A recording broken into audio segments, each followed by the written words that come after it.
അല്പം പ്രഷർ വേണ്ടി വന്നു ഇങ്ങോട്ട് ട്രാൻസ്ഫർ വാങ്ങാൻ. ഈ ഓണം കയറാ മൂലയിൽ എന്തോന്ന് അട്രാക്ഷൻ എന്നോ? എയർ പൊല്യൂഷൻ ഇല്ല, അതുകൊണ്ട് നല്ല ശുദ്ധമായ വായു കിട്ടും. തന്നെയുമല്ല, അതിസുന്ദരികളുള്ള നാടാടോ ഇത്. അതിൻ്റെ അട്രാക്ഷൻ ഒന്ന് വേറെ. ആ പിന്നെ ഒരു പ്രധാന കാര്യം കൂടെ ഉണ്ട്. ആ കാര്യം ഇപ്പോൾ വന്ന കാലിൽ തന്നെ പുറത്ത് വെപ്പുണ്ട്.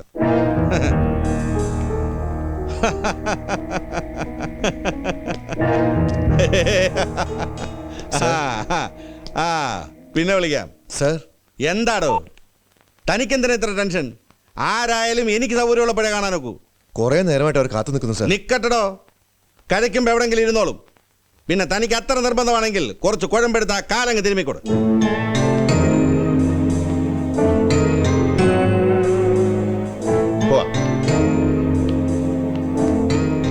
എവിടെയാ പാച്ചുവും ഗോപാലിനും പോയോ? ഇല്ല, തന്നോട് 2 വാക്ക് പറയാതെ പോകാൻ നിശ്ചയിച്ചിട്ടില്ല.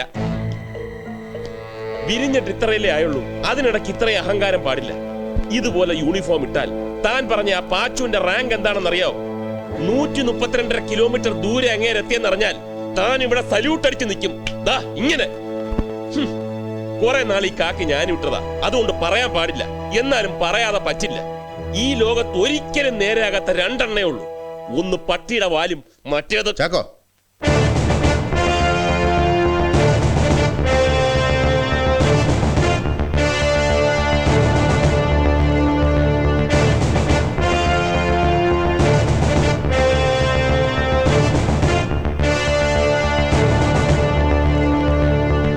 ഹലോ. ഫാദർ മരിച്ചപ്പോൾ ഞാനൊരു കണ്ടോളൻസ് അയച്ചിരുന്നു. ഇപ്പം ഏതായാലും നേരിട്ട് കണ്ട സ്ഥിതിക്ക് എൻ്റെ അനുശോചനങ്ങൾ. How is your mother and sister? ഞാനും താങ്കളുടെ ഫാദർ മിസ്റ്റർ ദേവദാസും തമ്മിൽ പലതിലും അഭിപ്രായ വ്യത്യാസങ്ങൾ ഉണ്ടായിട്ടുണ്ട്. പക്ഷേ അതൊരിക്കലും വ്യക്തിപരമായിരുന്നില്ല. അദ്ദേഹം എന്നോട് പലപ്പോഴും വാശിയോടെ മത്സരിക്കുമായിരുന്നു. അതെന്തിനാണെന്നറിയില്ല, പക്ഷേ എനിക്കൊരിക്കലും വാശിയോ മത്സരമോ ഉണ്ടായിട്ടില്ല. അനിയൻ ഇപ്പോൾ കാണിച്ച് ഏതായാലും ശരിയായില്ല. ആരോടായാലും കുറച്ചുകൂടെ ഹ്യൂമൻ ആവണ്ടേ? Your job demands it. വീറും വാശിയൊക്കെ ആവാം, ബട്ട് ഓൺ ഹെൽത്തി ഗ്രൗണ്ട്സ്.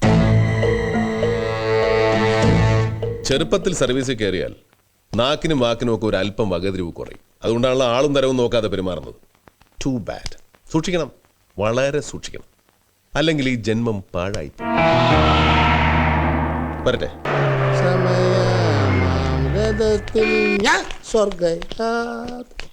എന്താണോ കുഴിവെട്ടി? കച്ചവടമൊക്കെ എങ്ങനെ? വളരെ മോശമാണ് സാർ. താനെന്താ ഇവിടെ? ഞാനിവിടെ മുതലാളി ഒന്ന് കാണാൻ വേണ്ടി വന്നതാ. എടുത്തോ. കേരള ഭൂട്ടാൻ ജംബോ ജെറ്റ്, ജയ് മാതൃഭൂമി, ഓണം ബമ്പർ, ഓണം ബമ്പർ, നാളെ നാളെ കഴിഞ്ഞ് മറ്റന്നാൾ, അതിന്റെ പിറ്റന്നാൾ. മതി മതി. ഇതൊക്കെ വെച്ച് മടക്കിയിട്ട് താൻ വല്ല സൂപ്പറിലോട്ടെ നോക്കണോ? തരൂല്ലേ? കുഴിവെട്ടിക്കിട്ട് കുഴി വെട്ടല്ലേ, എല്ലാം കഴിഞ്ഞ ലോട്ടറിയാ. കൊണ്ടുപോയിക്കോ. തെറ്റ. ഇരിക്കേ. ഓ പിന്നെ 4 ചില്ലെറിഞ്ഞ് പൊട്ടിച്ച സ്വാമി പേടിച്ച് വരണ്ട് നാട് വിടും. തൻ്റെയൊക്കെ ഈ ബുദ്ധി ഉണ്ടല്ലോ, കൊണ്ട് വിനാഗിരിയിൽ ഇട്ട് വെക്കേ. ധൈര്യമുണ്ടോ നിങ്ങൾക്ക് എന്നേക്കുമായി അയാളെ ഈ ഭൂമിയിൽ നിന്ന് പറഞ്ഞയക്കാൻ? പിന്നെ ഒരു 10-25 ലക്ഷം രൂപ ചെലവാവും. പറ്റിയാളിനെ ഞാൻ തരാം. ഗഡ്സ് ഇല്ല. അപ്പൊ പിന്നെ ഈ മരപ്പെട്ടി, ചീങ്കണ്ണി, കടുവ ഇവയുടെയൊക്കെ മുഖം മൂടി ഇറങ്ങിയിട്ടുണ്ട് പിള്ളേരെ പേടിപ്പിക്കാൻ. അതിട്ട് അയാളെന്ന് വരട്ടെ നോക്ക്. ചിലപ്പം സ്വാമി പേടിച്ച് സ്ഥലം വിട്ടേക്കും. ധൈര്യശാലികളെ. പിടിച്ചോ ഒരു CBI ഓഫീസറെ ചുമ്മാ തട്ടിക്കളയാനേ. ബലത്തിനല്ല, ആപത്തുണ്ടാക്കാനാ ഇവനെ ഇങ്ങോട്ട് കെട്ടിയെടുത്തിരിക്കുന്നേ. താ നോക്കിക്കൂ. പിന്നെ മറ്റെന്തൊക്കെയോ സംസാരിച്ച് വന്ന കാര്യം പറയാൻ വിട്ടുപോയി. ആ ബാഹുലേനെ കണ്ട് സ്വാമിയും കൂട്ടരും എത്തിയിട്ടുള്ള വിവരം അറിയിക്കണം. കുറച്ച് ദിവസം ലീവ് എടുത്ത് മാറി നിൽക്കുന്നതാണ് നല്ലത്. കറങ്ങിത്തിരിഞ്ഞ ആ പട്ടർ അയാളിലെത്തും, അത് ഉറപ്പ്. ബാഹുലേയൻ തകടം മറിഞ്ഞാൽ ഒരു ദൈവത്തിനും രക്ഷിക്കാൻ കഴിയില്ല നമ്മളെ. അതെ, ഞാനല്പം ബിസിയാ. ഞാൻ അങ്ങോട്ട് വിളിക്കാം. എവിടെ വർക്കേ? ഞാനൊന്ന് ഇരിയടോ. CBI-യോ FBI-യോ ആര് വേണമെങ്കിലും വരട്ടെ. ഇനി ഞാൻ അവരെ അങ്ങോട്ട് പോയി കാണണോ? അതിനും റെഡി. താൻ ധൈര്യമായിട്ടിരിക്കണോ. ബാഹുലേയം കക്കാൻ പഠിച്ചിട്ടുണ്ടെങ്കിൽ നിൽക്കാനും പഠിച്ചിട്ടുണ്ട്. അതറിയാഞ്ഞിട്ടല്ല, എന്നാലും ഒരു സേഫ്റ്റിക്ക് കുറച്ചുനാൾ ലീവ് എടുത്ത് മാറി ഒന്നുകൂടെ. ഒന്ന് മനസ്സിലാക്കൂ ബാഹുലേയ, പ്ലീസ്.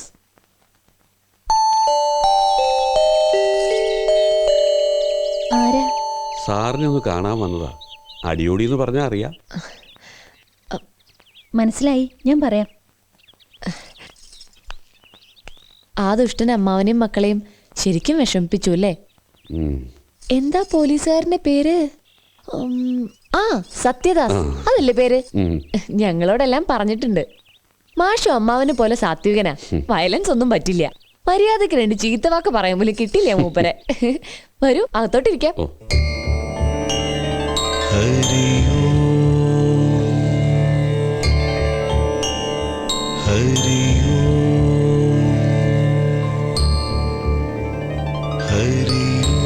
മാഷേ,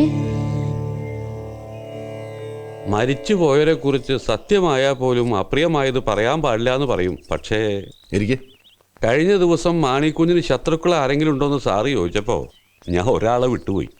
ശത്രു എന്ന് പറഞ്ഞുകൂടാ, വിരോധമുള്ള ആള്. ആരായാള്? നേരായ ബന്ധത്തിലല്ലാത്തൊരു മകൻ മാണിക്കുഞ്ഞിനുണ്ട്, മോനിച്ചൻ. വേലക്കാരിയാണെങ്കിലും അമ്മിണി സുന്ദരിയായിരുന്നു. മാണിക്കുഞ്ഞ് അന്ന് ചെറുപ്പം. എപ്പോഴോ നിയന്ത്രണം വിട്ട ആ ബന്ധത്തില് അമ്മിണി ഗർഭിണിയായി. വീട്ടുകാരും നാട്ടുകാരും അറിഞ്ഞ് അമ്മിണി വീടിന് പുറത്ത്. അവളൊരു കുഞ്ഞിനെ പ്രസവിച്ചു. അതാണ് മോനിച്ചൻ. മോനിച്ചനിപ്പോ എവിടെ ഉണ്ട്? അമ്മിണിയുടെ മരണശേഷം മോനിച്ചൊരു റേഷൻ കടയൊക്കെ തുടങ്ങി. എന്നിട്ട് മാണിക്കുഞ്ഞ് മരിക്കുന്നതിന് കുറച്ചുനാൾ മുമ്പ് മോനിച്ചനും മാണിക്കുഞ്ഞും പള്ളിയിൽ വെച്ച് എന്തോ 1-2 പറഞ്ഞ് വഴക്കായി. അതിന്റെ പേരിൽ മാണിക്കുഞ്ഞ് മോനിച്ചനെ ഏതോ കള്ളക്കേസ് കുടുക്കി. പോലീസുകാർ മോനിച്ചനെ കണക്കിന് തല്ലും ചെയ്തു. അന്നവൻ അതിന് പകരം ചോദിക്കുന്നു പറഞ്ഞിരുന്നു. ഈ മോനിച്ചനിപ്പോഴും നാട്ടിലുണ്ടോ? ഉണ്ട്.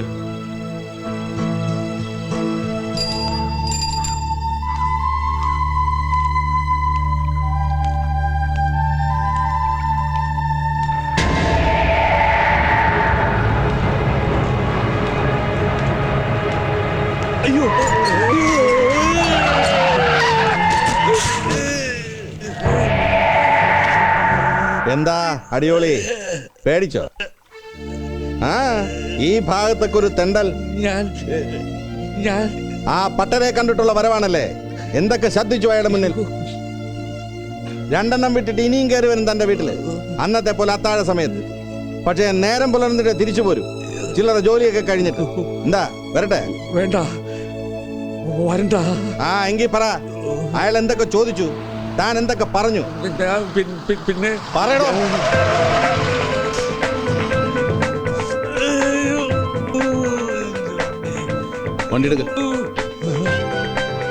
വണ്ടി എടുക്ക് സത്യദാസേ.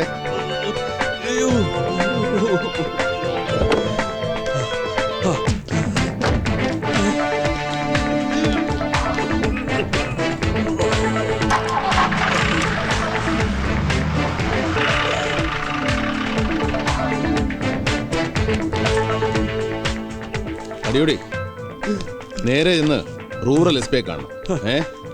എന്നിട്ട് ഞാൻ തരുന്ന ഈ നമ്പറിൽ എന്നെ വിളിക്കാൻ പറയണം. ബാക്കി കാര്യങ്ങൾ ഞാൻ നേരിട്ട് സംസാരിച്ചോളാം.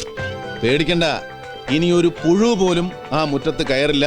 അടിയോടിയോടൊരു വാക്ക് സംസാരിക്കാൻ ധൈര്യപ്പെടില്ല. ഞാനല്ലേ പറയുന്നേ, ധൈര്യമായിട്ട് പൊക്കോളൂ. പൊക്കോളൂ.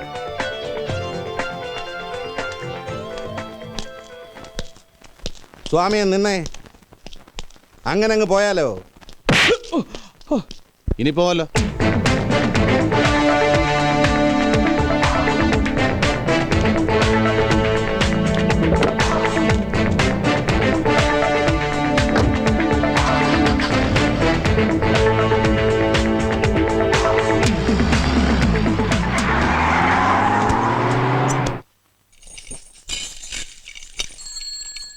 മോനിച്ച, മണ്ണെണ്ണ എന്ന് വരും? നാളെ വരും തങ്കമ്മേ, അല്ലെങ്കിൽ മറ്റന്നാ. മോനിച്ച, ഒരു 15 രൂപ കുറവുണ്ട്. ആ തങ്കമ്മേ, ഇത് തന്നെയാണല്ലോ സ്ഥിരം പല്ലവി. കഴിഞ്ഞ ആഴ്ചയും ബാക്കി വെച്ചു കേട്ടോ. തരാം മോനിച്ച.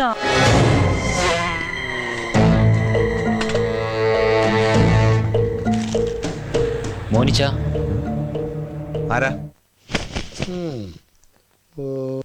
നിർത്ത വേണ്ട, ഒന്നുകൂടി ശരിക്കള. എത്രാമത്തെ പ്രാവശ്യത്തെ അളപ്പീരാ തന്റെ ഒടുക്കത്തെ അളപ്പിക്കല്?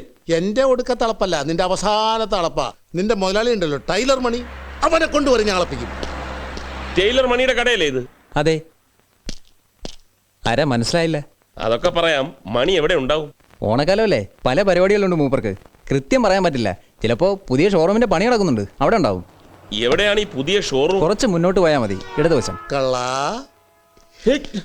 കർത്താവേ, ചെകുത്താൻ! മുതലാളി വന്ന ആരും ഒന്നും പറയണം. കള്ളൻ. കള്ളനോ? വെറും കള്ളനല്ല, പഠിച്ച കള്ളൻ. സൂക്ഷിച്ചോ, നിന്റെ മുതലാളി ഉണ്ടല്ലോ മണി, അതിനെ വരെ അടിച്ചോണ്ട് പോകാൻ. മത്തായി കാശ് എവിടെ? കാശോ? ഇത് ലോട്ടറി ടിക്കറ്റ് അല്ലേ? എടാ ലോട്ടറി തന്നെയാണ് കാശ്. എടാ അത് ഗുജറാത്ത് സർക്കാരിന്റെ 50 ലക്ഷത്തിന്റെ ലോട്ടറിയാണ്. നാളെ നാളെ നാളെ കേട്ടോ, ഇത് അടിച്ചാലുണ്ടല്ലോ നീ മുതലാളി, മുതലാളി നിന്റെ തൊഴിലാളി.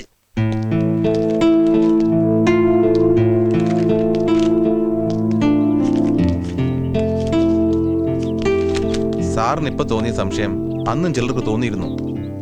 സമ്പന്നന് നാട്ടിലെ പ്രമാണിമായ മാണിക്കുഞ്ഞ് ഒരു സുപ്രഭാതത്തിൽ കൊല്ലപ്പെട്ടതായി വാർത്ത വരുന്നു. ആ മനുഷ്യനോട് എനിക്ക് വിരോധമുണ്ടെന്നുള്ളത് രഹസ്യമല്ല. ന്യായമായും സംശയം എന്നിലേക്കും തിരിയും. അന്നതുണ്ടായി. അടുത്ത ദിവസത്തെ പേപ്പറുകളിൽ ആ സംശയം ന്യൂസായി വന്നു.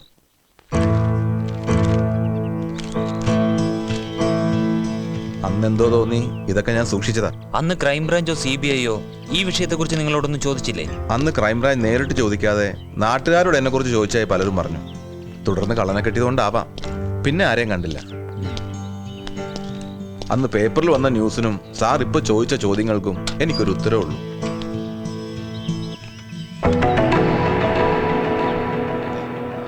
നാദാമംഗലം പൗരമുന്നണിയുടെ ആഭിമുഖ്യത്തിൽ ഓണാഘോഷത്തിന്റെ ഭാഗമായി നടത്തപ്പെടുന്ന കൂട്ടയോട്ടത്തിലേക്ക് എല്ലാവരെയും ഞാൻ വിനീതമായി സ്വാഗതം ചെയ്തുകൊള്ളുന്നു.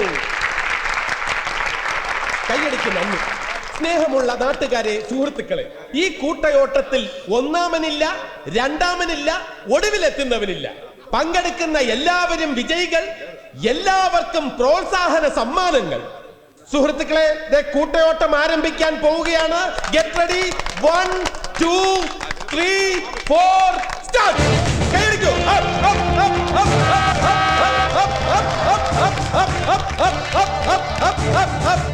അതാ ടൈലർ മണി. നാദാമംഗലം പൗരമുന്നണിയുടെ ആഭിമുഖ്യത്തിൽ ഓണാഘോഷത്തിന്റെ ഭാഗമായി ടൈലർ മണിയുടെ നേതൃത്വത്തിൽ നടത്തപ്പെടുന്ന കൂട്ടയോട്ട മത്സരമാണ് ഇവിടെ നടന്നുകൊണ്ടിരിക്കുന്നത്. കൈയടിച്ച് ഈ കൂട്ടയോട്ട മത്സരത്തെ ടൈലർ മണി. നമസ്കാരം സാർ. പൗരമുന്നണിയൊക്കെ ഇപ്പോഴുണ്ടോ? ഉണ്ട് സാർ. അതിന്റെ ഭാഗമായിട്ടാണ് ഈ ഓണാഘോഷവും കൂട്ടയോട്ടവും ഒക്കെ. അതെ, മണിയോട് 1-2 കാര്യങ്ങൾ സംസാരിക്കുന്നുണ്ട്. ഒന്ന് അകത്തോട്ട് കയറാം. ശരി സാർ. സാറിനെ കുറിച്ച് ഒരുപാട് കേട്ടിട്ടുണ്ടെങ്കിൽ നേരിട്ട് കാണുന്നത് ഇത് ആദ്യമായിട്ടാണ്. എന്താ സാർ സംസാരിക്കാനുണ്ടെന്ന് പറഞ്ഞത്? മണി ഫ്രീ ആണോ? ഈ കൂട്ടയോട്ടം കഴിഞ്ഞാൽ ഒരു 7 മണിയോടെ ഞാൻ ഫ്രീ ആവും. സാർ എവിടെയാ ഉള്ളതെന്ന് വെച്ചാൽ ഞാൻ വന്ന് കണ്ടോളാം. അത് വേണ്ട, മണി എവിടെ ഉണ്ടാവും പറഞ്ഞാൽ മതി, ഞങ്ങൾ വന്ന് കണ്ടോളാം. പഴയ കടയുടെ അല്പം മാറി ഒരു ഷോറൂം. അറിയാം, ഞാൻ അവിടെ പോയിരുന്നു. ശരിക്കും പറഞ്ഞാൽ അവിടെ നിന്നാണ് മണിയുടെ തുടക്കം. ടൈലറിംഗ് ഷോപ്പായിരുന്നു, പിന്നെ ടെക്സ്റ്റൈൽ ഷോപ്പാക്കി മാറ്റിയെന്ന് മാത്രം. ഇപ്പൊ ടൈലറിംഗ് ഇല്ലേ? ഉണ്ട് സാർ. ടെക്സ്റ്റൈൽസിന്റെ ബാക്കിലുള്ള കെട്ടിടത്തിലോട്ട് മാറ്റിയിരിക്കുക. അപ്പൊ ശരി, കൂട്ടയോട്ടം നടക്കട്ടെ. രാത്രി 10 മണി. സാർ, ഒരു സമ്മാനദാനം നടത്താൻ സമയം ഉണ്ടാവും. അതൊക്കെ മണിയും കൊടുത്താൽ മതി. ആ ഗണേഷ്. ആ ഓക്കെ.